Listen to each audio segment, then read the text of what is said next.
Dritan, fokusi edhe për sot do t'jetë Irani, mbase në fund mund të diskutojmë edhe diçka në raport me një postim, një analizë tuajën për sa i përket luftës Rusi-Ukrainë, sepse u bën gati, u përmbyllën 4 vjetë dhe a i kanë arritur apo jo objektivat. Po do të mbetemi fillimisht tek Irani, zhvillimet e fundit tregojnë që vazhdojnë Shtetet Bashkuara të Amerikës ta përforcojnë atë rrethimin ndaj Iranit, por ajo që bën përshtypje si lajmi i fundit është që Pentagoni e ka nëpërmjet generalit Dan Kane ka këshilluar që nëse Shtetet Bashkuara të Amerikës do ta sulmonin Iranin, kjo do të kishte pasoja shumë të rënda për sa i përket një sulmi të tillë që mund të rrezikojë jetën e shumë ushtarëve amerikanë. Pra, paka shumë kjo është paremrimi, por kemi edhe atë foton e generalit Dan Kane, që është Chairman of the Joint Chiefs of Staff, mos është shefi shtabit, shefi shtabeve të bashkuara të Shtetet Bashkuara të Amerikës. Okej, shefi i shtabit. Shefi i shtabeve të bashkuara. I shtabeve, nuk ka një shtab. Okej. Çdo forcë ka shtabin e vet dhe ekziston edhe një shtab i bashkuar. Ky është shefi i shtabeve të bashkuara, por nuk ka kompetencë mbi shtabet e tjera në aspektin operacional ose taktik. Pra, detyra e shefit të shtabeve të bashkuara të Shtetet Bashkuara të Amerikës është këshilluese. Nuk është urdhëruese. Fjala vjen siç është hierarkia që është këshilluese dhe këtë gjë bën dhe pavarësisht se titulli thot Pentagoni, në realitet nuk është Pentagoni në këtë rast, sepse Pentagoni është sekretari i mbrojtjes, pra Pete Hegseth. Po. Kurse shefi i shtabeve të bashkuara është pjesë e Pentagonit, por nuk është në kuadër të Pentagonit, pra është pak mbete. Gjithsesi, ajo që ka thënë është çfarë këshillimi, pra këshilla e tij që i ka dhënë Shtëpisë Bardh, nuk është në aspektin që të mos ndërhyet, në aspektin që në rast se ndërhyet në këto kapacitete që kemi, pra duke marrë parasysh kundër përgjigjen iraniane, atëherë dëmet që Irani mund të shkaktojë Shtetet Bashkuara të Amerikës janë të mëdha dhe të papërballueshme për këtë administratë, sepse çdo lloj ndërhyrje e Shtetet Bashkuara të Amerikës është një ndërhyrje e limituar në aspektin pavarësisht se Shtetet Bashkuara të Amerikës ose Donald Trump ose zyrtarë të tjerë thonë që të mund të bëjmë një luftë totale ose një luftë të gjatë. Çfarë do lloj lufte që ata përmendin, çfarë do lloj ndërhyrje që ata përmendin. Ndërhyrja e Shtetit Bashkuar të Amerikës është e limituar sepse është shumë larg Shtetit Bashkuar të Amerikës. Mënyra e furnizimit dhe logjistikës të këtyre forcave atje është e limituar dhe në momentin që e ke logjistikën e limituar, pra pajisjen me armatime, me municione, me ndrimin e personelit, me gjitha, në moment që e ke këtë të limituar, atëherë kjo e bën luftën të limituar dhe një luftë e cila nuk mund të zgjasë, duke qenë se aktualisht kanë në vendngjarje vetëm një në afërsitë e Iranit vetëm një aeroplan mbajtëse, nuk mund të zgjasin më shumë se 15 ditë. Pra kaq është kapaciteti i armatimit, i mbrojtjes kundërajrore dhe i mjeteve të tjera ajrore dhe raketore për sulm ndaj Iranit nuk zgjat më tepër se 15 ditë. Edhe në aeroplan mbajtëse e dytë që po shkon aeroplan mbajtësa Ford, e cila tashmë ka ndaluar në Kret, ka probleme të mëdha për arsye se duhet kemi që parasysh çdo aeroplan mbrojtëse në Shtetet Bashkuara të Amerikës e ka kohën e angazhimit në një mision, pra qoftë ai mision ushtarak, qoftë ai mision rutinë që bëjnë misionet e dalë patrullimore në bëjnë nëpër glob, 6 muaj qëndrimi në det. Ndërkohë që Harrison Ford, Gerald Ford, aktualisht ka mbushur 8 muaj. Pasi 6 muaj që e mbushi kur ishte në Venezuelë, pra mori pjesë në operacionin në Venezuelë, dhe në atë moment duhet të kthehej në Shtetet Bashkuara të Amerikës. Dhe çfarë bëri? Donald Trump i vendosi që kjo mos të shkonte në Shtetet Bashkuara të Amerikës, po të vikte. Pra e ka kaluar, ka mbritur te 8 muaj dhe në rast të llogaritet me një sulm ndaj Iranit, atëherë i bie që kjo të llogaritet deri në momentin e kthimit në Shtetet Bashkuara të Amerikës, ti kaloi 10 muaj. Pra ai te kalon pothuajse në afërsi të 2 fishit të kohës që duhet të qëndrojnë në det dhe ka pasur probleme, kundërshtime nga ekuipazhi, probleme të tjera të anijes, të cilat kanë ndodhur dhe për këtë arsye ka ndaluar edhe në Kret. Pra kapacitetet e njerëzore nuk ka mundësi të rikuperohet në Kret drejt. Jo, nuk ka mundësi të rikuperohet sepse rikuperohet vetëm në baza. Personeli duhet të ndërrohej. Pra, mund të bëhet një ndrim në Kret, po sido që tjetë, duhet aeroplan mbajtësat të shkonte në bazën kryesore, të bëhet mirëmbajtja, të bëhet, pra duhet të qëndroj gati 2 muaj në bazën kryesore në Shtetet Bashkuara të Amerikës, pra, pas 6 muajve, 2 muaj ka. Ky është protokolli. Ky është protokolli. Kjo është te kaluar tashmë. Dhe kjo do të thotë që ti çosh në limite, jo vetëm njerëzit, po edhe mjetet edhe materialet edhe të gjitha që do të përdoren, dhe duke pasur parasysh që do të kemi një përplasja me Iranin është i përket një operacioni totalisht intensiv, pra ti do të përdorësh të gjitha mjetet në dispozicion që i posedon kjo aeroplan mbajtëse. Pra nuk mund të kesh mjetet e limituara ose të përdorësh ato që kanë më pak orë fluturimi ose ato që kanë, do t'i përdorësh të gjitha. Dhe dëmet që mund të vinë edhe për shkak të kalimit të limiteve të orëve të fluturimit ose të orëve të përdorimit të mjeteve, po mund të vinë edhe për shkak të dëmeve që mund të vinë nga goditjet iraniane. Pra kjo është detyra e generalit të shefëve të Shtetit Bashkuara, i cili ja ka bërë me dije Pentagonit edhe Shtëpisë Bardhë që në rast se shkojmë në një gjë të tillë, sepse aktualisht janë 4 opsione në tavolinë. Pra, Trumpi ka ofruar 4 opsione. Opsioni i parë është një marrëveshje, pra një marrëveshje si ajo e vitit 2016, pra nuk ka ndonjë ndryshim, vetëm se Trumpi atë marrëveshje që Trumpi e prish në 2019, dhe tashmë do thotë që arrita një sukses.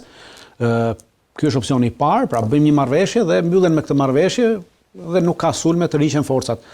Opsioni i dytë është sërish arrihet një marrëveshje, po sërish Trumpi sulmon. Pra, sepse mund të duket marrëveshja e bashkë. Edhe po të arrihet marrëveshje, prap sulmon. Opsioni i tretë është një goditje limituar që Shtetet Bashkuara të Amerikës e quajnë goditje të limituar, dhe opsioni i katërt është një luftë më e gjatë. Por këto janë 4 opsionet për Shtetet Bashkuara të Amerikës, ndërkohë që për Iranin ka vetëm 2 opsione.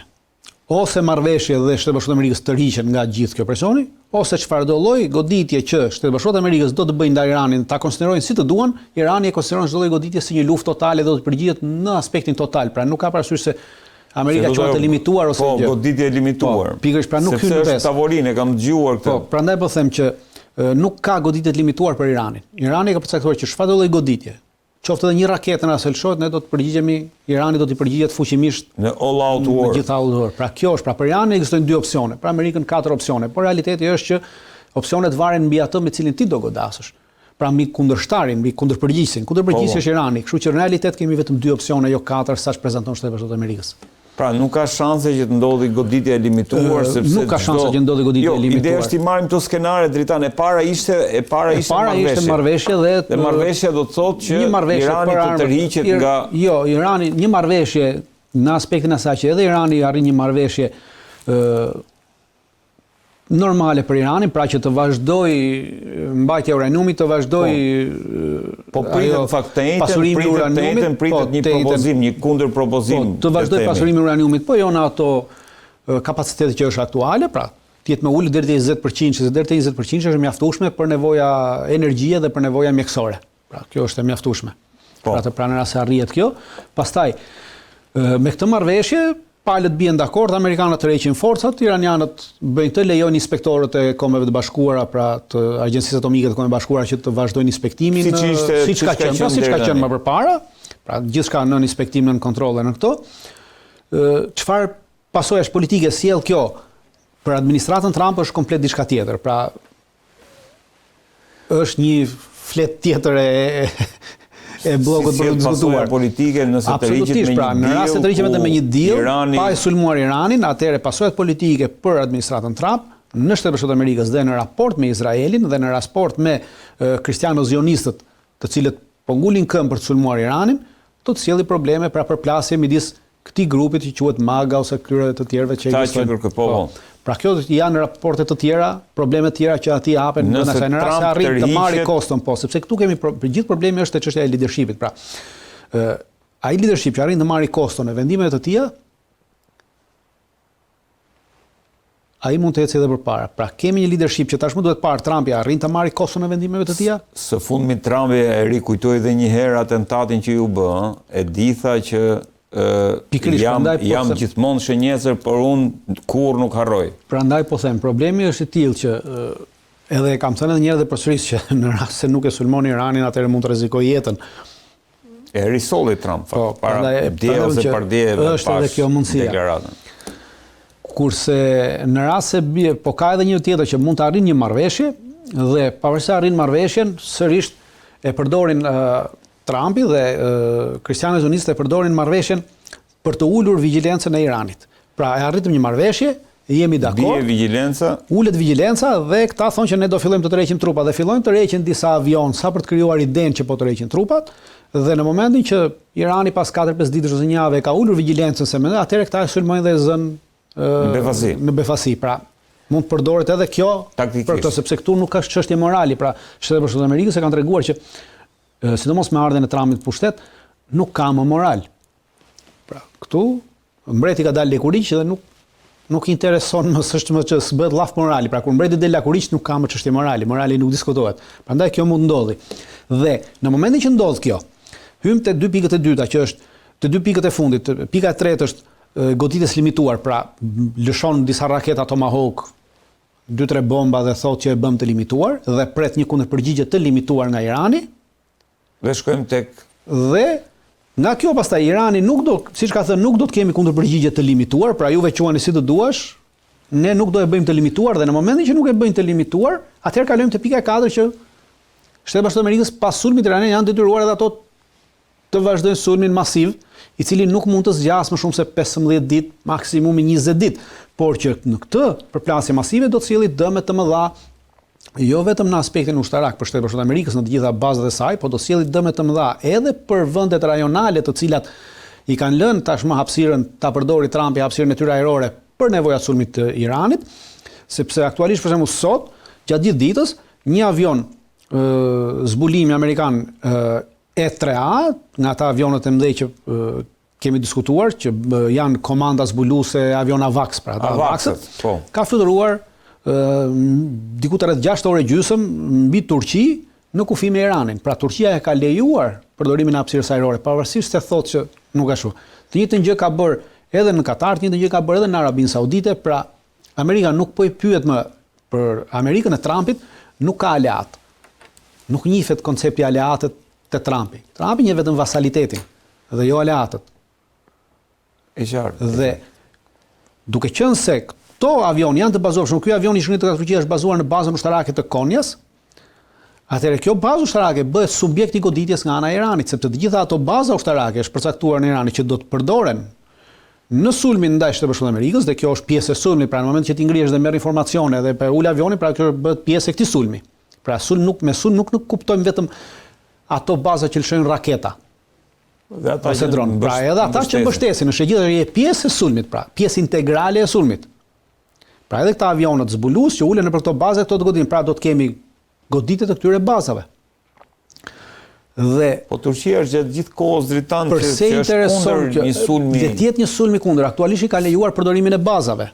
Dhe këtu është gjithë problemi. Kemi një Turqi e cila ka lëvizur nëse mbani më në sulmin e Irakut, kur bëri sulmin e Irakut në 2003, Turqia nuk i lejoi Shtetet Bashkuara të Amerikës të përdorin as bazat e saj, as hapësirën e saj ajrore dhe as territorin e saj.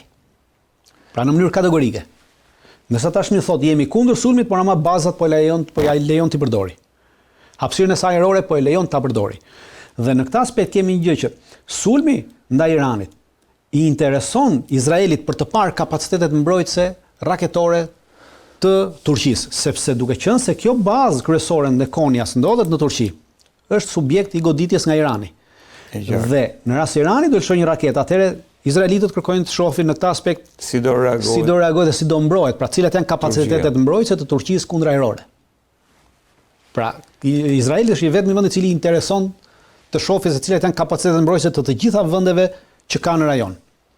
Duke nisur që nga Turqia, Arabia Saudite, Egjipti, Katari, Omani, pra gjitha këto vende që kanë.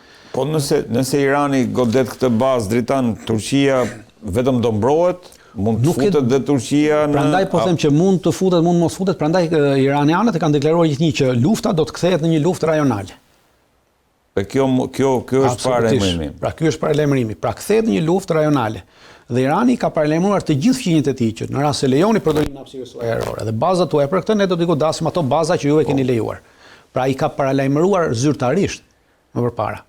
Dhe për këtë arsye thotë që sepse normalisht edhe Irani pret që Turqia të kundërpërgjigjet, ndoshta edhe Arabia Saudite të kundërpërgjigjet. Pra në rast se të gjitha këto kundërpërgjigjen, atëherë edhe aleatët e Iranit në rajon, edhe ata do të reagojnë. Pra lufta do të jetë një luftë totale e përgjithshme në radhë dhe lindja e mesme del. Mbori përshtypje një lajm drejtan për Libanin, domethënë ku bëhet thirrje që qytetarët duket Shtetet Bashkuara që të largohen edhe nga Libani. Po ka një gjë. Naim Kasemi gjithashtu ishte shprehur që nëse sulmohet. Absolutisht kemi një gjë, pavarësisht se po flitet, kemi një pikë për të parë, për të kontrolluar më mirë, pra për të ditur më mirë se do bëhet sulmi apo jo. Aktualisht nuk ka një indikacion që sulmi është eminent, pra që mund të bëhet nesër, sot ose pas nesër, brenda këtyre 2-3 ditëve. I vetmi vend I cili po I largon personelin e tij nga vendi është vetëm Libani. Pra aktualisht vetëm Libani dhe ambasada në Liban ka larguar pothuajse 70% personelit nga Libani, edhe gjithë forcat e tjera amerikane që ndodhen në Liban janë duke u larguar nga Libani. Kurse në Arabi Saudite, në Katar, në Oman, në Kuvajt nuk kemi një thirrje për largimin e personelit. Pra ka vazhduar, ka mbetur ai personel, pra ka qenë thirrja e parë që është bërë para 2 javësh, dhe ka mbetur pesa tjetër e personelit dhe nuk kemi largim të personelit as nga bazat as nga ato. Dhe ajo çfarë shohim kryesore, pra që mund ta shohin gjithë njerëzit është do shohësh ato notice to airmen, pra ato që lëshon aviacioni civil. Ato që lëshon aviacioni civil lëshon EASA, Agjencia Evropiane e Aviacionit Civil, dhe kam ato fotot unë se. Po, dhe vendet përkatëse. Regjia duhet të kemi ca foto të EASA-s aty. Dhe vendet përkatëse lëshojnë atë notamin. Notami lëshohet për një javë ose për një muaj, pra varet se si, dhe po të shohësh notamet që kanë lëshuar EASA, bashkë me notamet që ka lëshuar për shembull ky është një notam që ka lëshuar Gjermania, pra I vetmi vend se thot lëshuar me 10 shkurt 26 I vlefshëm deri në 10 mars 2026, mendoj? Pra 10 shkurt 10 mars. Po, dhe thot German operators should not enter the airspace, pra operatorët bëhet llaf për operatorët civil, pa operatorët civil gjerman nuk duhet të hyjnë në hapësirën ajrore të Iranit, mendoj? Pra 10 shkurt 10 mars është po overrides the caution in the previous AC. Pra dhe thot sepse për shkak të një konflikti të mundshëm, për shkak të përshkallëzimit të një konflikti, nuk lejohet të hyjnë, kurse vetëm Gjermania ka, ndërsa vendet e tjera, për shembull EASA, e cila lëshon për të gjithë kjo është Italia, për shembull Italia thot, nuk thot që të mos hyjnë, por të tregojnë të kujdesshëm në hapësirën ajrore, pra të gjithë operatorët italianë në hapësirën ajrore iraniane për arsye sepse kemi angazhim të forcave kundërajrore, angazhim të raketore, stërvitje ushtarake, veprime ushtarake dhe mund të konsiderohen, pra avioni civil mund të merret rastësisht për një avion ushtarak dhe mund goditet, pra çdo avion duhet të hyjë, pra nuk ka ndalim. Në momentin që ka thot ndalohet përdorimi I hapësirës ajrore, pra ndalohet hyrja. Kjo është EASA-s, pra EASA nxjerr një buletin që quhet Conflict Zone Information Bulletin, pra çdo kush mund të hyjë në Google, edhe vetëm shkruaj EASA Conflict Zone Information Bulletin dhe I del buletini për gjitha vendet që janë në konflikt. Dhe edhe ky buletini I kësaj thot, pra lëshohet me datë dhe ka vlerë, pra është lëshuar me datë 12/2/2026 dhe thot ky buletin është I vlefshëm deri më 31 mars 2026. Dhe nuk ka ndryshime në këtë. Edhe këtu thot, pra se kjo është pjesa e parë edhe pjesa e dytë, pra është given ongoing situation, pra të krijohet, pra të bëhet çdo gjë, nuk thot ndalim, po thot të kihet me kujdes, pra gjithë që do operojnë mbi Iran, të kenë nën kontroll gjatë gjithë kohës të notice to airmen, të kontrollin hapësirën ajrore, të marrin informacionet e duhura dhe të përdorin në zona të përcaktuara qartësisht për kalim mbi hapësirën ajrore. Pra, nuk e ka ndaluar. Fakti që nuk e ka ndaluar hapësirën civil, do të thënë që brenda këtyre 3-4 brenda kësaj jave nuk ka sulm. Në momentin që ndalohet, sepse para ndalohen hapësirat ajrore, pra ndalohen avionët civil, që mos ketë dëme në këtë punë. Dhe në këtë moment lëshojnë notice to airmen. Dhe kur këto dalin, ato dalin me të kuqe ndal level 1, pra niveli 1 dhe dele kuqe, thot no fly. Ndalim fluturimi dhe ndalon fluturimin mbi gjithë. Nuk është ndaluar, pra fakti që nuk është ndaluar do të thotë që nuk ka sulm iminent, të menjëhershëm, pra do të thotë që brenda kësaj jave që jemi nuk ka sulm. Avioni Avax dritan që është ngritur nuk paremron se po lexoja një deklaratë ish oficerit të CIA-s, John Kiriakou, që kanë nxitur reagime sepse pretendon se një sulm amerikan ndaj Iranit mund ndodh brenda fillimit të javës, pra në këto ditë ku po flasin. Sipas tij, informacionin e ka marrë nga një ish koleg në Shtëpinë e Bardhë. Është transmetuar kjo intervistë e tij në 22 shkurt. Pra, teksa I referoi afatit 10 ditor. Do të kemi gjë parasysh, të gjithë ta që thoni, pavarësisht juve I quani dhe ata I quajnë veten ish oficer të CIA-s. Është si puna e asaj që ha robi një lugë gjellë, një lugë çorb të prishur dhe vjell gjithë jetën çdo kush që ka punuar në CIA. Pra oficer, edhe kur ikën vazhdon të punojnë për ta. Dhe duhet kemi çdo lajm që ata thonë duhet ta marrim me besueshmërinë e tyre 50%, sepse pjesa më e madhe e tyre, siç është John Kiriakou dhe shumë të tjerë, janë pjesë e operacioneve psikologjike të CIA-s. Pra pavarësisht se janë të dalë dhe konsiderohen të dalë, po të shohësh atë çfarë ata thonë në deklaratat e tyre, atë çfarë ata thonë në faqen e tij, për shembull çdo kush që mund të shohë faqen e John Kiriakous në YouTube ose deklaratat e tij në YouTube. Pasi mund të shohësh 3-4 rresht, e kupton që është pjesë e një operacioni vazhdim i CIA-s, pavarësisht se ky deklarohet që ka ikur nga CIA. Dhe kjo është pjesa e saj, pra, kur deklaron ti shohin dhe çfarë bën. Janë ngritur 2 aviona Vax, njëri në Turqi, njëri në Arabi Saudite, pra. Njëri në veri të Iranit, njëri në jug të Iranit. Dhe të dy ato, në momentin që një zyrtar i tillë thotë që kam të dhëna të sakta nga brenda një ish koleg në shtëpinë e bardhë. Atëherë, këta avion që janë ngritur në ajër, shohin se si bas këtyre deklaratave si reagon ushtria iraniane, pra, cilët janë radarët që aktivizon, sepse jo të gjithë radarët mbajnë gjatë gjithë kohës në aktivitet.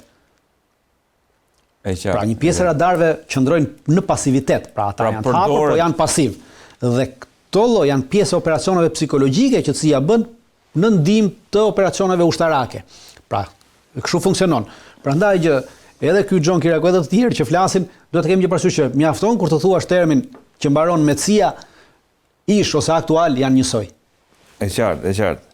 Ndërkohë, pse po vonohet goditja, se sipas Politikos, goditja po vonohet për shkak se Irani ka përftuar sisteme radarit avancuara të afta për të përdor termin ngatruar avionet nga një distancë prej amerikan në një distancë prej 200 kilometrash. Çfarë është më pas, gjithashtu thot Politico, vërehet që për herë të parë janë parë edhe radarët Moskva 1 në Iran, radarët rusë. Çfarë janë këto radarë? Për radarët Moskva 1, janë Moskva 1, Moskva 3 dhe Moskva 4, kemi folur një emision më parë dhe janë radarët që bllokojnë sinjalet satelitore dhe sinjalet e tjera. Këto janë dritan? Janë këta cilët janë radarë, cilët janë përdorur në protestat për të bllokuar GPS-in, për të bllokuar Starlinkun, pra këto. Dhe Politico është me vonesë, pra në këtë shkrim saj, sepse këto janë parë që në janar dhe këto lloj radarësh të rusëve janë përdorur për të bllokuar gjithë sinjalet e GPS-it dhe sinjalet e Starlinkut. Pra ky lloj radari u përdor, pra nuk është se u pa sot, edhe Politico e zbuloi sot. Kjo ekziston që në fillim të janarit. Ajo që kemi diskutuar, pra kjo bën atë bllokimin e valve. Qorrimin, pra. Me këto lloj radarësh bëhen Moskva 1, 2, 3 dhe 4. Të 4 llojet janë parë në Iran, duke u përdorur në këtë që në fillim të janarit, pra që në fund të dhjetorit, pra nuk është kjo diçka e re. Kurse për aspektin që thonë që po ka radar, është vërtet që ka marrë disa radar kinez, janë radar të lëvizshëm, Y8B, diçka e tillë, do ta kenë emrin. Këta janë radarët kinez, janë të lëvizshëm, pra mund ta çosh ta vendosësh kudo në çfarëdo lloj terreni dhe të kapësh, por unë nuk besoj që është kjo koha. Kemi një problem në aspektin sepse sulmi do të jetë ajror, pra nuk kemi sulm toksor ose diçka tjetër. Sulmi do të jetë ajror dhe baza e sulmit ajror, gjithë baza e sulmit ajror do të bëhet nga forcat detare, pra nga aviacioni detar, baza më e madhe. Nga aviacioni detar. Dhe kemi një gjë dhe ajo çfarë ka ndaluar deri më sot, pra është se ka kaluar koha, aviacioni funksionon në bazë të astronomisë, pra. Astronomia është baza e aviacionit. Dhe për shkak të astronomisë kemi të bëjmë me hënën. Pra, vimte sërish të hënë. Dhe hëna tashmë e ka kaluar fazën dhe ka filluar fazën e ndriçimit. Pra, deri para 2 ditësh, deri ditën e shtunë. Deri ditën e shtunë, hëna ishte e errët. Pra, deri të premte për të shtunë. Sepse ata për shembull që janë muslimanë kuptojnë më mirë sepse kemi kalendarin islam i cili bazohet mbi kalendarin hënor. Hënor, po. Dhe me datë ka filluar muaji i marrëdhënishëm i Ramazanit dhe me fillimin e muajit Ramazanit është fillimi i hënës. Pra, pra hëna bëhet e ndriçueshme. Deri me datë 30, pra pa filluar muaji i Ramazanit, ka qenë hëna e errët. Dhe ai është momenti kryesor i sulmit, sepse sulmi do të ndodhi natën. Pra baza e sulmit është natë, nuk bëhet ditën, sulmi ajror. Dhe aviacioni i detar, pra i forcave detare, e kanë bazë të tyre që sulmet të bëhen kur nuk ka hënë, sepse kur ka hënë, ti kur lëshon 70, 80, 100 avion, 200 avion në ajër, edhe drita hënës reflekton mbi avionët njësoj si drita e diellit. Dhe me teleskop të fuqishëm, pra teleskop ushtarak, teleskop zbulimi që ka forcat iraniane, ti mund t'i dallosh për 100 ose 150 km ose edhe deri në 200 km këto lloj avionësh. Pra për shkak të kësaj reflektimi. Pra dhe del në këtë moment bie surpriza dhe humbet avatazhi strategjik i goditjes në këtë pikë. Dhe forcat ajrore amerikane kishin kërkuar që të bëhej, pra ose të bëhej në këtë pikë ose mas kësaj është shumë e rrezikshme, sepse ti e humbet efektin surprizë në këtë aspekt. Dhe prej datës 1 Ramazan hëna ka filluar të ndriçojë dhe tashmë është e pamundur për të sulmuar në aspektin e kësaj. Trumpi nesër mund të japi urdhër për të sulmuar, por kjo humbet çdo lloj efekti surprizë dhe do të shikohet. Dhe hëna tjetër tashmë del hëna e humbet fuqinë e saj ndriçuese me datë 20, pra kur mbaron Ramazani. Po. Pra në këtë aspekt, dhe kjo është pjesa më kryesore, sepse gjithë forcat ajrore dhe forcat detare e kanë kundërshtuar veprimtarinë ushtarake në këtë pikë. Plus kemi edhe shefin e shtabeve, i cili ka nxjerrë që një sulm do na vë, pra të gjitha këto e kanë pamundsuar Trumpit që të marrë një vendimarrje të saktë për të dhënë një urdhër. Dhe kjo është baza kryesore e mos veprimtarisë luftarake amerikane ndaj Iranit në këtë kohë, sepse ka kaluar koha pra kur ata mund ta bënin në errësirë të plotë. Në rast se mbani mend gjithë këndeshët, kur u bë sulmi në qershor, i datës 25 qershor kundër Iranit, hëna ishte totalisht e errët, pra nuk dukej. Nuk kishte ndriçim. Në atë kohë jo, këto mund ta breshtisë nëse nuk është se kemi Jo, nuk kishte ndriçim, nuk kishte ndriçim. Kurse kur u bë sulmi në Venezuelë, hëna ishte e plotë dhe kishte ndriçim, por Amerika përdori një armë speciale në Venezuelë që quhet dollari. Dhe u ble gjithë qeveria, pra mjafton të shohësh tashmë marrëdhëniet që ka krijuar qeveria aktuale venezuelane pasi dorëzoi Maduron, miqësinë e dashurinë që ka me zyrtarët amerikanë që po shkojnë, dhe e merr vesh se çfarë fuqie ka dollari. Arma e re apo e vjetër? Absolutisht armë e vjetër me fuqi të re, por që kjo armë mbuloi edhe ndriçimin e hënës. Në Venezuelë mbuloi edhe ndriçimin e hënës. Kur sulmua, ndërsa këtu në Iran nuk e mbulon dot. Prandaj përdoret në këtë aspekt. E qartë, Dritan, ndërkohë ajo që shohim është që po vija re, domethënë prap armatime, gjithashtu një platformë multifunksionale ruse elektronike Krasuka 4, sistemi Krasuka 4 se nuk është se Shiko, është një armë që përdoret kundër dronëve, pra nuk është një sistem kundër dronëve, nuk është kundër dronëve, nuk është kundër dronëve, nuk. Okej. Ndërkohë kemi gjithashtu Dritan edhe sipas The Cradle kemi edhe teknologjinë kineze që si më thon vazhdon që të shtohet në prezenca e tyre në Iran. Absolutisht, shiko, Kina ka një marrëveshje 25 vjeçare me Iranin për bashkëpunim strategjik të tyre, dhe në këtë marrëveshje të bashkëpunimit strategjik është përfshihet edhe bashkëpunimi ushtarak, pra ndihma ushtarake dhe bashkëpunimi ushtarak. Kjo nuk do të thotë që Kina nesër do hyjë në luftë për Iranin, pra ose do sjellë trupa. Jo, ka vetëm bashkëpunim ushtarak, po jo mbrojtje të përbashkët, pra. Nuk ka mbrojtje të përbashkët. Është për bashkëpunim ushtarak, po jo për mbrojtje. Në këtë aspekt është. Dhe normalisht që e kanë ndihmuar për arsye sepse pjesa më e madhe ose pjesa pothuajse të gjitha raketat balistike iraniane dhe të gjitha llojet e raketave të tjera nuk përdorin më sisteme GPS, ato kanë përdorur deri më sot dy lloj sisteme, sistemin satelitor rus GLONASS dhe sistemin satelitor kinez Beidou. Dhe iranianët kanë filluar të pothuajse të përdorin me shumë sistemin satelitor Beidou, por me ndihmën e rusëve iranianët kanë hedhur edhe 4 satelitë të tyre në hapësirë. Bile sateliti i fundit të tyre u hodh para 10 ditësh në hapësirë, është satelit telekomunikacioni i cili shërben edhe për nevojat të dirigjimit të këtyre raketave. Pra, paralel me përdorimin e sisteme satelitore ruse dhe kineze, iranianët kanë po ngrenë edhe sistemin e tyre satelitor për marrjen e të dhënave, për dirigjimin e raketave, për dirigjimin e dronëve, por edhe për nevoja fotografike. Njëri nga satelitët që kanë hedhur, ai që hodhën vjet në nëndor të vitit që shkoi, bën fotografime me rezolucion të lartë. Pra, janë duke përdorur edhe satellitët e tyre, pra nuk është. E qartë. Dritan, ishte një fotoregjia më përpara.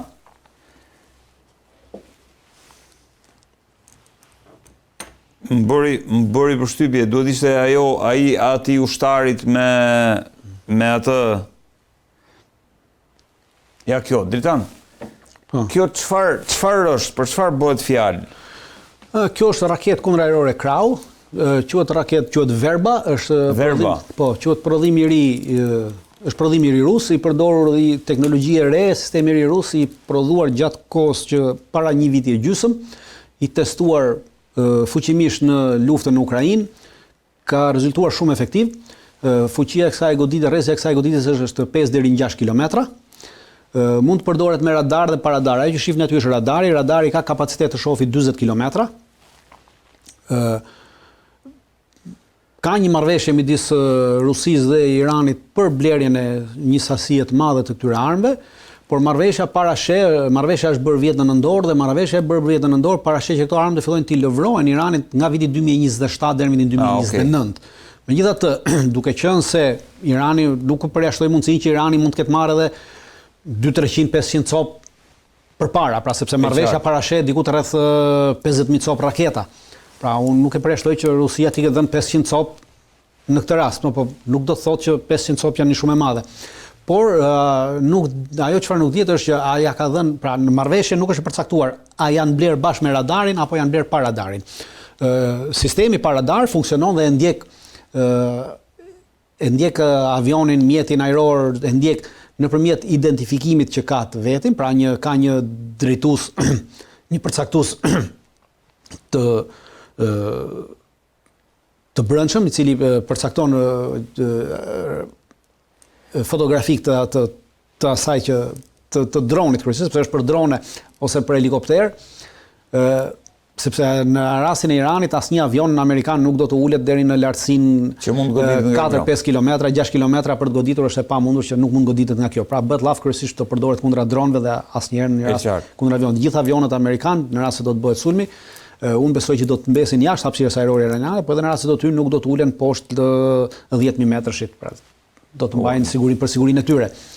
Ndjek avionin ose atë me rreza infra të kuqe të mesme dhe me rreza infra të kuqe të gjata, edhe nëpërmjet ultrave, edhe nëpërmjet rrezave ultraviolet, pra nëpërmjet nxehtësisë që lëshon droni, motori i dronit ose diçka tjetër. Pra i ka të inkorporuar të tre, ndërkohë që të vjetrat janë igla, pra është bërë modifikuar igla, pra igla sistem, ajo ka vetëm me ultraviolet. Dhe kësaj janë futur edhe 3 opsione të tjera që ta ndjekin në 3 mënyra të tjera mjetin ajror, cilin do ta argëzoj.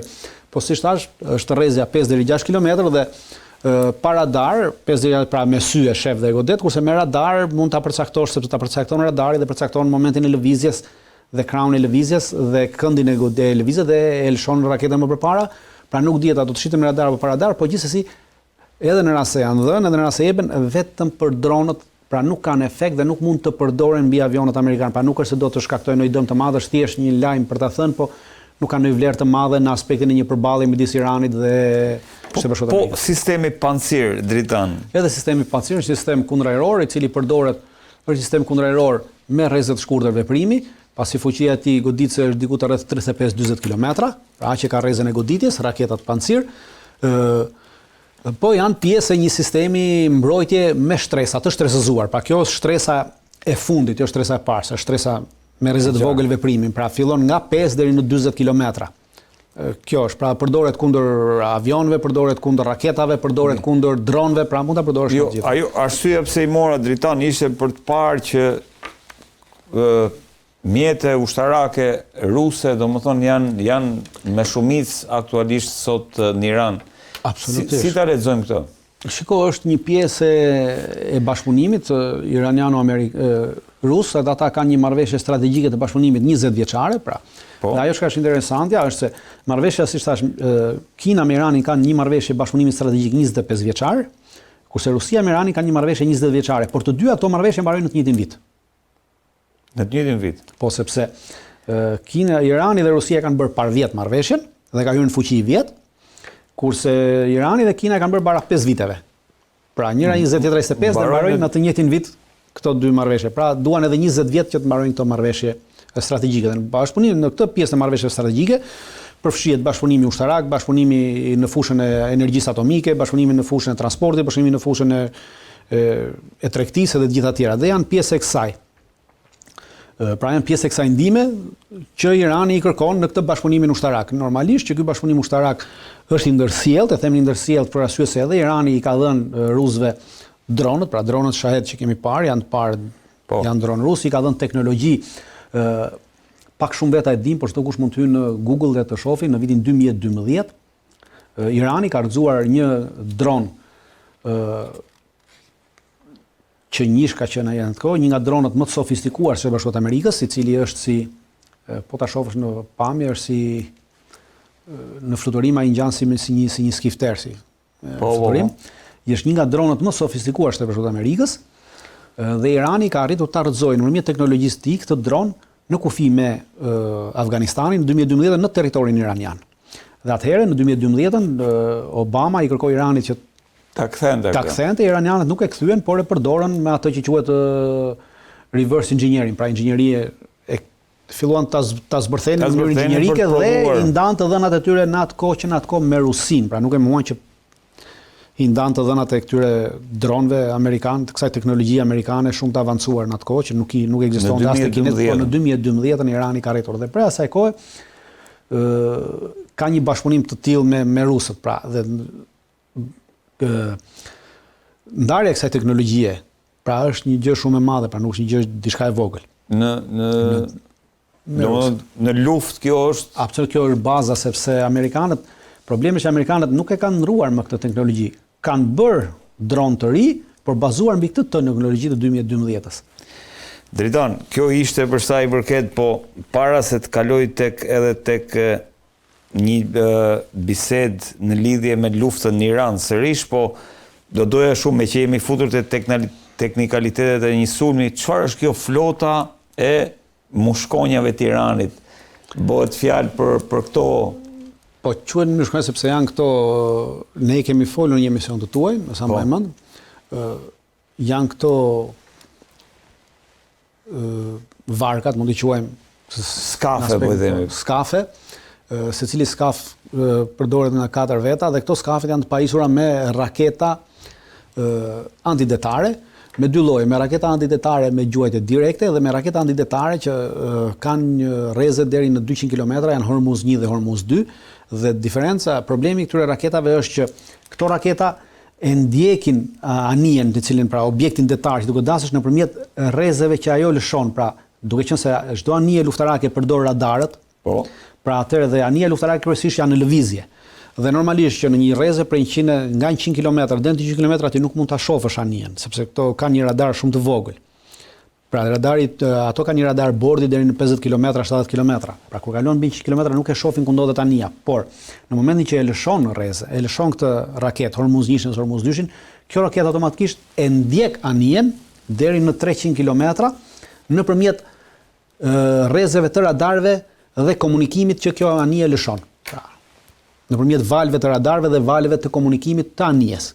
Pra edhe pse anija është në lëvizje, nuk ka nevojë të jetë statike, këto e ndjekin dhe me këto varka, me këto skafe, mundohet të afrohet sa më shumë. Irani ka shumë nga këto, i përkasin në gardës revolucionare iraniane dhe janë shumë të rrezikshme, sepse janë kryesisht misionet e tyre janë misione vetvrasëse në aspektin sepse këto afrohen dhe mund biesh edhe në rrezën e një anije, në rrezën e goditës së një anije luftarake. Por ama kanë raketa, kanë raketa të drejtuara, kanë edhe raketa të padrejtuara. Të padrejtuara? Të padrejtuara në aspektin raketat të drejtuara janë që jepet objektivi dhe raketa ndjek objektivin, siç fola për Hormuz 1 dhe Hormuz 2, po ka edhe raketa të padrejtuara, diku të rreth 16 copa, 24 copë, që i lëshon në një rrezë prej deri 70 km, nga 50 deri 70 km, pra drejtohesh drejt objektivit dhe i lëshon dhe ato shkojnë bien si prella shiu, pra si me rënë, po nuk është se kanë drejtim. Pra në momentin që objektivi mund të lëvizë nga vendi, këto nuk e ndjekin objektivin dhe bie natyrisht objektivi pa vend. Pra, këto janë të padrejtuara. Dritan, e fundit që ta mbyllim me Iranin është reagimi Netanyahu, i cili ka thënë për një kundërpërgjigje shumë serioze në rast se Irani do ta godiste. A bëhet fjalë për sepse kundërpërgjigje serioze nga ana e Izraelit në rastin konkret do ishte vetëm një goditje bërthamore. Do të jetë gabimi më i madh në historinë e Iranit, thot Netanyahu.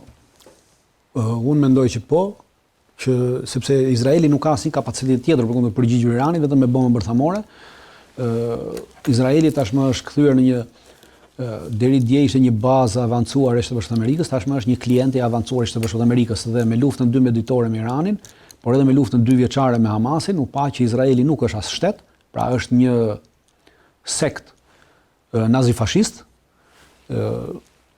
i pa aftë të bëj luftë dhe i aftë vetëm që të bëj genocid dhe vrasje, dhe edhe pjesa e bombës bërthamore hyn te pjesa e genocidit. Pra për këtë janë të specializuar izraelitët dhe këtë din ta bëjnë mirë. Pra genocidin dhe vrasjen e vetëm gjë që ata din të bëjnë, luftë nuk din të bëjnë, nuk kanë bërë ndonjëherë luftë në jetën e tyre. Të gjitha ato që janë konsideruar si lufta 4, 5, 6 ditore nuk janë lufta. Ka qenë vendet arabe nuk kanë kapacitet të bëjnë luftë. Dhe në 2 raste që në 3 raste Izraeli që ka tentuar të bëjë luftë, në të 3 rastet ato i ka humbur. Pra rasti i parë është i vitit 2006 me Hezbollahun në Liban. Për 32 ditë Izraeli nuk arriti të merrte asnjë nga fshatrat në territoret aty afër, i vetëm, pra pa mbështetjen e Shtetit Bashkuar të Amerikës. Po ashtu edhe 2 vjet me Iran, me Hamasin në Gaza nuk arriti asnjë lloj objektivi që i vuri vetes, pra dështoi totalisht, humbi, dhe në luftën 12 ditore me Iranin sërish mbeti i dështuar, pra.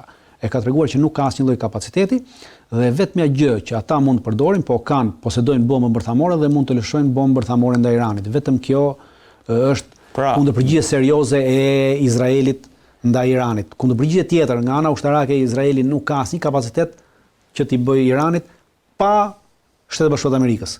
Po Irani ka deklaruar që do ta godas absolutisht do ta godas. Një all-out war Izraeli do të jetë parsor. Absolutisht do ta godas. Dhe kundërpërgjigja do të shkojmë në këtë pikë. Po, por ato bomba bërthamore në moment që godet, pra do të kemi që parasysh Izraeli mund të lëshojë bombë bërthamore nëpërmjet raketave dhe nëpërmjet avionit.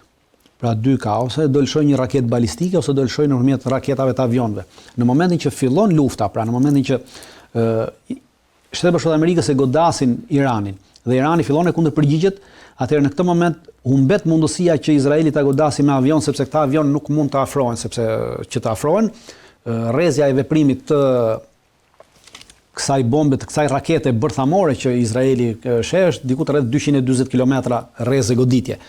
Pra duhet të afrohet që të shkojnë në Teheran, duhet të afrohet diku rreth 100 kilometra nga kufiri me Iranin, pra brenda Irakut, hapësirës Irakut dhe të përdorë, por në momentin që ka filluar lufta, atëherë gjithë aviacioni dhe gjithë mbrojtja kundërore iraniane është e angazhuar në këtë dhe është e pamundur që avionet izraelit ta afrohen në këtë distancë që të përdorin, kështu që mbetet të përdori vetëm raketat e saj balistike, por edhe në raketat balistike, në rast se lëshohet një raketë e tillë balistike dhe në rast se është një raketë bërthamore, atë do të ketë parasysh që rusët kanë kapacitetet ta identifikojnë këtë, po edhe kinezët me anijen e tyre që kanë sjellë dhe që kanë me anijen e tyre luftarake, me ato 2 anije, kanë një anije luftarake zbulimi dhe një anije tjetër zbulimi oqeanografike, arrin ta përcaktojnë lëshimin e kësaj rakete dhe raketat balistike të tilla që lëshojnë nga Izraeli bërthamore kanë një trajektore të përcaktuar. Mbetet për tu parë, mendoj që sërish do të jetë nuk përjashtohet mundësia që ata të godasin, por goditja do të mbetet e vështirë nga ana e Izraelit. Për arsye se goditja e kësaj rakete në ajër mund bëhet prioritet pastaj Iranit, sepse është një goditje, është një raketë për cilën do të marrë automatikisht njoftim nga rusët dhe nga kinezët, sepse bëhet laf për një raketë bërthamore, dhe në rast se kundër një rakete të lëshon 2 raketa, atëherë jam i bindur që kundër kësaj rakete iranianët mund të lëshojnë 20 raketa derisa ta godasin në ajër. Pra dhe mbetet nuk e përjashtohet mundësia e goditjes, kurse mundësia e lëshimit të raketës për mua ekziston deri në shkallën 90% izraelitët do ta lëshojnë atë. Dritan, e fundit do diskutojmë një postim tëndin që lidhet me atë që thash edhe në fillim të emisionit, me faktin që jemi kemi hyrë në vitin e 4, në vitin e 5 luftës, dhe më kemi mbyllur vitin e 4 luftës Rusi-Ukrainë. Dhe unë do të nis me një pyetje provokuese. Akoma Rusia nuk e ka marrë Ukrainën edhe pas 4 vjetëve dhe po hymë në vitin e 5.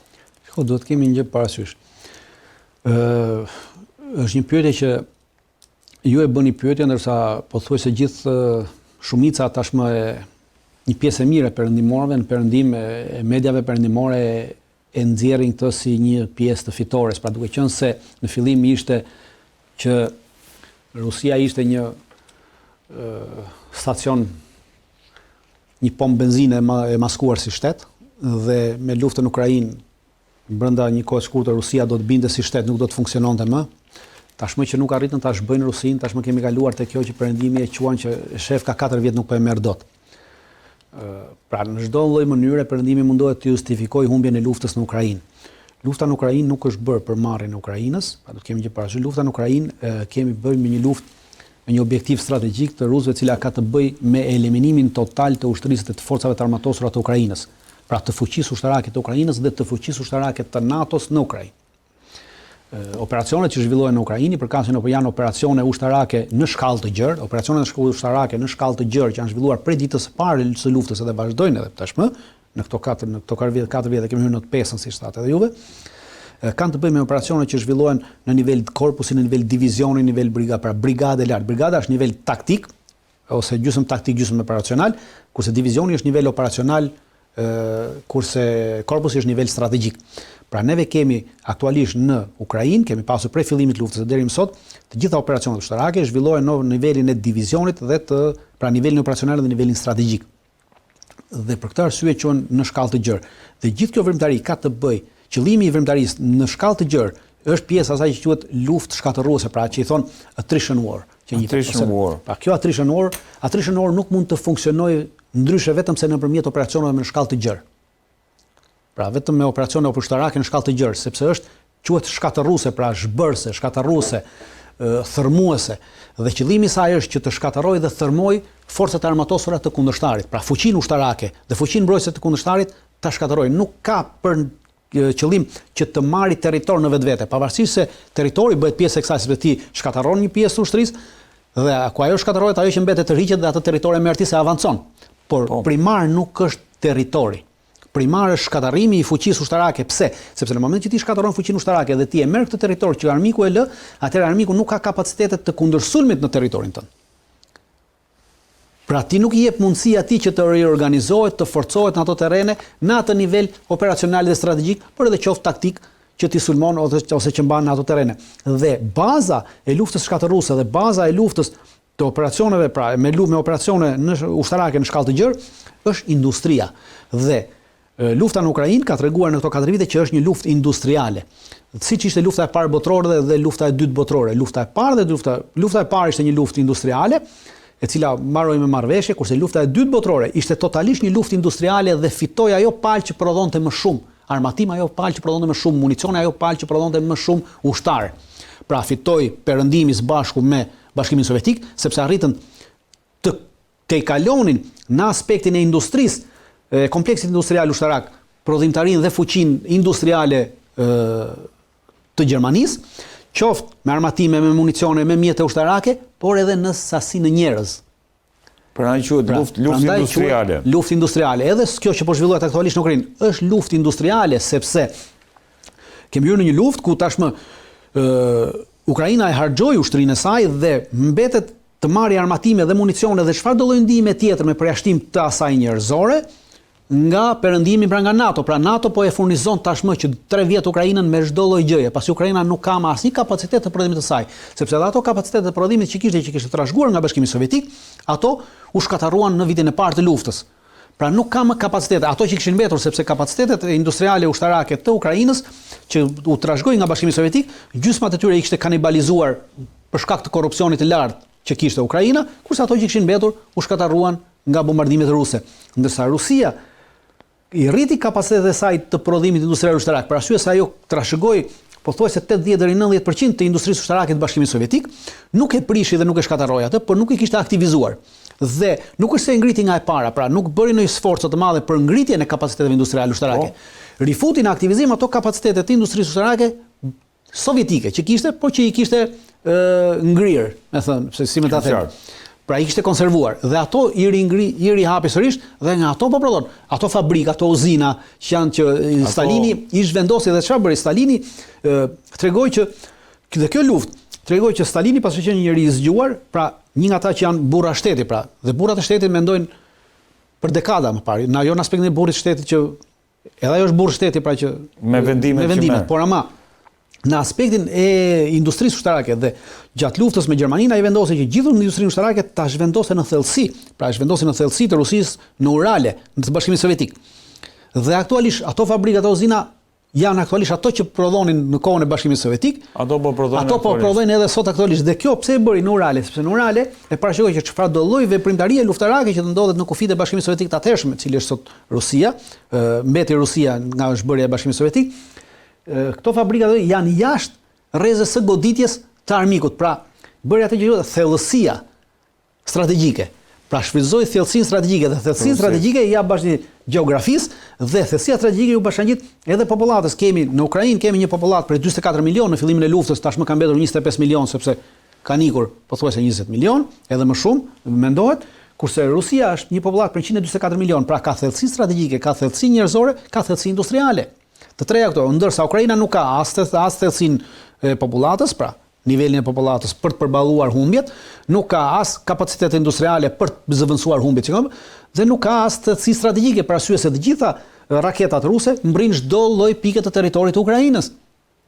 Dhe është totalisht e varur nga NATO. NATO për vete nuk ka menduar asnjëherë dhe gjithnjë e ka nënvlerësuar kapacitetet industriale ushtarake të Rusisë, e ka nënvlerësuar Rusinë në të gjitha aspektet, pavarësisht se rusët janë një vend i cili ka nxjerr shkencëtar, ka nxjerr njerëz të mëdhenj, njerëz të ditur që të artit, të shkencës, të fizik, matematik, në forca ushtarake, pra baza e doktrinës ushtarake që përdor gjithë bota, doktrina ushtarake bazë është doktrina ruse, pra nga rusët kemi marrë doktrinën ushtarake, të gjithë, edhe perëndimi që përdor. Qartë. Pra pavarësisht dhe me të gjitha këto, sërish duke e trajtuar armikun si të paaft, duke trajtuar armikun si budallat, duke i vlerësuar armikun, atëherë ajo është hapi i parë drejt një humbje të sigurt. Dhe për këtë arsye ka 4 vjet që është vërtet që rusët nuk kanë marrë Ukrainën sepse nuk ju intereson ta marrin Ukrainën në atë aspektin siç atë reagimin e Zelenskit të regjia. Siç mendon perëndimi, por ama do ta marrin Ukrainën me anë të luftës, pra duke shkatëruar, dhe kur të shkatërrojnë gjithë fuqinë ushtarake të Ukrainës. Atëherë çfarë do mbrim në një Ukrainë që të gjithë këto grupet neonaziste, të cilat janë pjesë e ushtrisë ruse, pjesë e ushtrisë ukrainase, do të largohen siç ndodhi gjatë luftës së dytë botërore. Në fund të luftës së dytë botërore, të gjithë bashkëpunëtorët e nazizmit, që ishin me krye Stepan Banderat, u larguan dhe u arratisën në Amerikë dhe më pas u përdorën për një 10 vjet me banda diversantësh, siç u përdorën edhe në Republikën e Shqipërisë, të gjithë ata bashkëpunëtorët e nazizmit që u arratisën, për 10 vjet erdhën dhe u hyn me banda në Republikën e Shqipërisë, duke bërë vepra anti-shqiptare në dëm të Republikës së Shqipërisë për interesin e tyre personal dhe interesin e amerikanëve. Tashmë, e njëjta gjë do ndodhi edhe me një pjesë të ushtrisë ukrainase, të asaj që është pjesa nazifashiste e saj, sërish me shkatërimin e gjithë pjesës tjetër, këta do të largohen nga Ukraina dhe do të shkojnë sërish në dyert e Evropës dhe në dyert e Amerikës, ku Evropa dhe Amerika do të shohin se me kë ka të bëj, pavarësisht se Evropa dhe Amerika kaluan fashizëm, po këtë fashizmin e Ukrainës akoma nuk e kanë provuar, po do ta provojnë së shpejti. Edhe ata fashizmin e Ukrainës do t'i gjej. Dhe në rast se nuk e kuptojnë që lufta, që jemi në një luftë industriale dhe kapacitete industriale nuk ka perëndimi të përballojë këtë luftë në Ukrainë, sepse do të kemi gjë parasysh nga 32 vendet e NATO-s. Sot aktualisht lufta është bërë shumë e shtrenjtë. Pra tregojnë që lufta është bërë e shtrenjtë jo për shkak se të raketave, por për shkak se ajo është pjesë e ushtrisë, e cila ishte pjesa e ushtrisë më pak e paguar dhe pjesa e ushtrisë me cilën harxhoi sa më pak para. Pra këmbësoria sot është kthyer më e shtrenjta në gjithë, sepse këmbësoria sot do mbështetje me dron, këmbësoria do mbështetje me armatim, do mbështetje me municion, do mbështetje me dron të veçantë që bëjnë zbulimin me dron të veçantë, që bëjnë drejtimin me dron të veçantë që dërgojnë armatimin. Pra, këmbësoria sot është bërë pjesa më e shtrenjtë e gjithë ushtrisë. Dhe shumë pak shtete janë ato të cilat kanë kapacitete sot të mbajnë këmbësori. Dhe në 32 vendet e NATO-s, vetëm 7 shtete kanë kapacitet që të mbajnë këmbësori, sepse janë shtete që kanë kompleks industrial, pra që të mbash këmbësori të tënden, ti duhet kesh kompleks industrial. Dhe këto janë Shtetet Bashkuara të Amerikës, Turqia, Spanja, Gjermania, Franca, Italia edhe Polonia. Vetëm këto 7 shtete në gjithë NATO-n, për 32 vendesh do kenë nesër, në të ardhmen nesër shumë të afërt, të mbajnë kapacitete të këmbësorisë, pra të mbajnë ushtri. Pjesa tjetër, mund të kenë njerëz të uniformuar, siç kemi edhe neve, po thjesht do kemi njerëz të uniformuar, por ushtri nuk do mund të kemi, sepse ushtria është sistem. Dhe sistemi kërkon kapacitete industriale të gjitha llojeve, duke nisur që nga kapaciteti industrial i prodhimit të uniformave, të cilat sot ushtria shqiptare nuk i prodhon, po ja ka dhënë privatëve dhe ndoshta i blejnë në Kinë, pra nuk ka turp më të madh, dhe të prodhosh që nga fishekët, që nga kputucët, që nga pantallonat, që nga këmisha, që nga çanta e shpinës, pra ky është sistem. Në moment që ti se ke këtë sistem, ti nuk ke ushtri. Dritan, ndërkohë në 4 vjetorin e luftës kemi këtë deklaratë të Zelenskit për BBC-n. Putini tashmë e ka filluar luftën e 3 botërore. Unë nuk jam diktator dhe unë nuk jam unë që e fillova këtë luftë. Po fillimisht tashmë e ka filluar luftën e 3 botërore. Si e lexon këtë? Unë nuk shoh që nuk kemi luftë të 3 botërore midis Rusisë dhe Ukrainës. Lufta ka mbetur rajonale midis atyre të dyave. Zelenski po mundohet me anë të kësaj që të fusin luftë NATO dhe Bashkimin Evropian, pra që në krah të tij që NATO dhe Bashkimi Evropian të çojë forca ushtarake në Ukrainë, duke ditur shumë mirë që në momentin që këto forca ushtarake do të hyjnë në Ukrainë, do të jenë objektivi i goditjes ruse, duke qenë objektivi i goditjes ruse, të mundohet që ta fusin luftë gjithë NATO-n me Rusinë, por amerikanët, cilët janë pronarët e NATO-s, kanë bërë qartësisht që çfarëdo lloj force ushtarake që perëndimi do të hyjnë atje nuk mbulon. Pra ne një pjesë i NATO-s nuk e mbulon asnjë forcë ushtarake evropiane që hyn në Ukrainë, pra është e përcaktuar qartësisht. Dhe në momentin që nuk e mbulon, atëherë s'kemi luftë të tretë. Luftë të tretë kemi në moment që ata thonë e mbulon. Për sa kohë ata thonë që jo, nuk e mbulon, atëherë çdo gjë që ka thënë Zelenski bie poshtë.